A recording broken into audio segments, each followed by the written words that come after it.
સીતારામ, જય માતાજી, જય મામાદેવ। જો હમણાં તો સાતમ ગઈ, ગણેશ ઉત્સવ ગયો ને અત્યારે તો એટલા બધા રોગચાળા ફેલાઈ ગયા કે વાત જવા દો। મને જો આજે 4 દિવસથી આ બાટલા ચડે।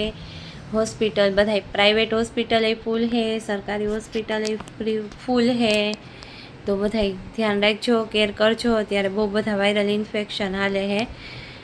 આ મેળો ને બધામાં આપણે બારે જતા હોય, બારે ઓલું બધું કરતા હોય, એટલે હું તો જો બીમાર પડી, ખાટલામાં પડી। તો અત્યારે બધાએ નાના છોકરાના બહુ વાયરલ ઇન્ફેક્શન છે, તો બધાએ ધ્યાન રાખજો ને કેર કરજો, કારણ કે પછી માંદા પડીએ ને એકવાર પછી લેવલ લાવવું વહવું બહુ છે ને। આ વાયરલ ઇન્ફેક્શન એવું છે કે તમે આમ તાવ જરીક વાર આવે પણ 8 દી સુધી ઊભા ન થઈ શકો, એટલી હદે ખતરનાક વાયરસ હાલે હટાણે તાવના ને બધાય વાહરા છે।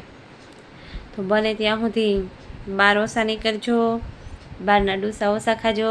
ઘેલી ડાય શિખામણ દે એવું કામકાજ છે, પણ અટાણે વાયરલ બહુ છે। ત્યાં પોરબંદરમાં તો બધાય હોસ્પિટલ ફૂલ છે, પ્રાઇવેટ હોસ્પિટલોમાં એક ખાટલા ખાલી ન જ, કે એનો સ્ટાફ એક ખાલી ન જ, બાટલો પૂરો થઈ જાય તો બિચારા કિને જવાબ દે ને કિને ન દે, એવી સિચ્યુએશન છે।